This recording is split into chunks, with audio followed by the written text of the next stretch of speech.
Welcome to Abiding Refuge, a place to slow down, breathe deeply, and dwell in the wisdom of God. Today, we continue our journey through Proverbs with chapter 7, a powerful and sobering warning about the dangers of temptation and the importance of staying anchored in wisdom. This chapter tells a vivid story, a young man walking unknowingly into destruction, drawn by smooth words and fleeting pleasure. But beyond the literal warning against seduction, this passage serves as a greater call to guard our hearts and stay far from anything that pulls us away from wisdom. How do we keep from being deceived? How do we recognize temptation before it traps us?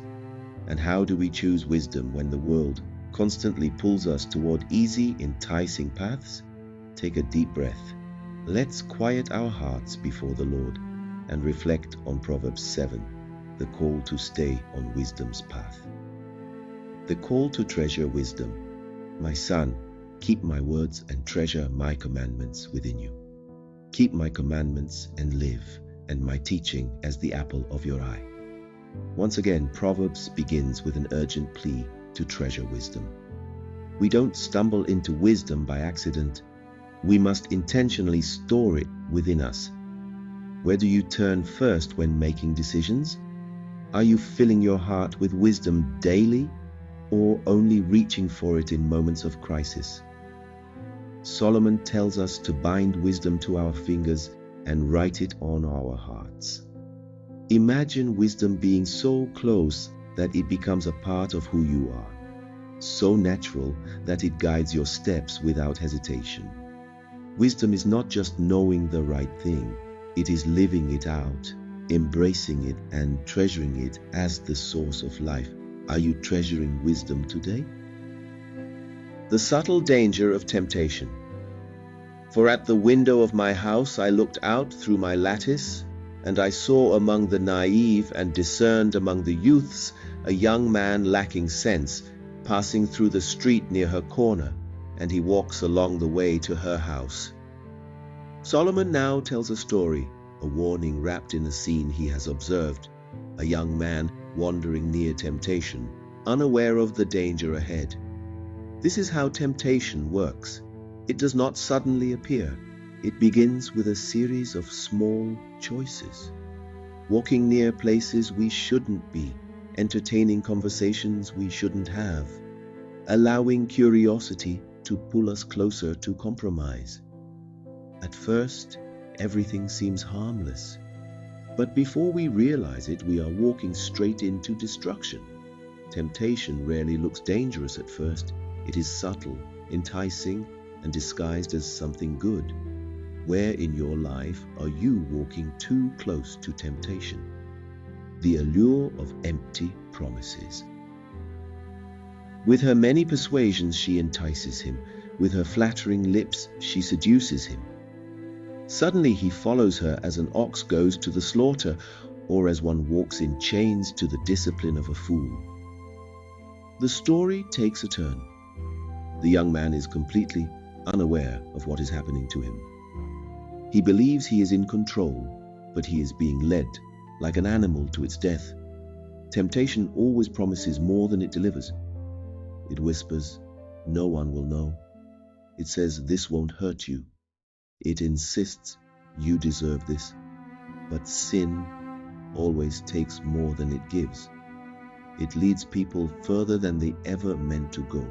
And by the time they realize it, the damage is already done. Are there areas in your life where you've believed the smooth lies of temptation? The cost of ignoring wisdom.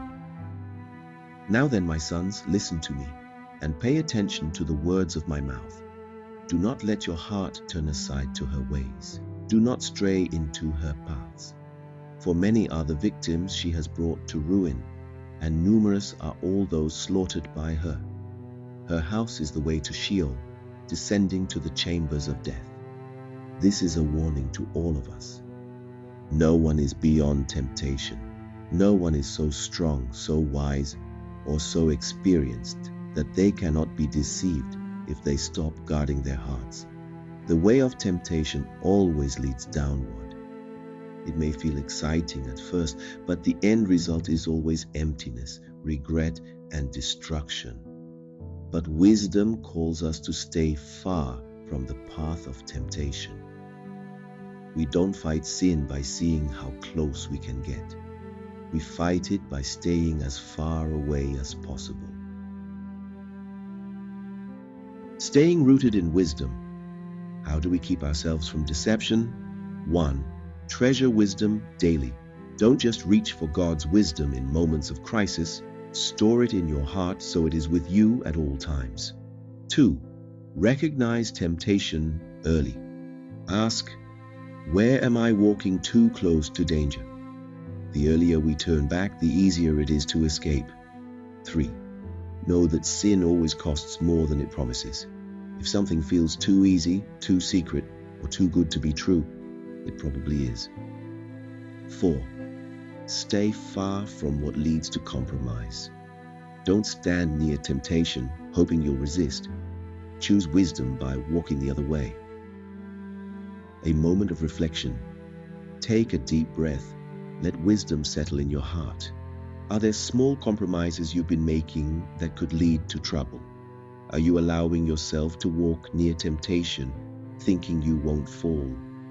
What can you do today to stay far from paths that lead to destruction? Pause, reflect, invite God to lead you back to His wisdom. Closing prayer. Father, help us to treasure your wisdom, to write it on our hearts, and to walk in your truth. Give us discernment to recognize deception, strength to flee temptation, and wisdom to stay far from its path. May we choose the way of life and find refuge in you alone. Amen. Thank you for spending this time in reflection.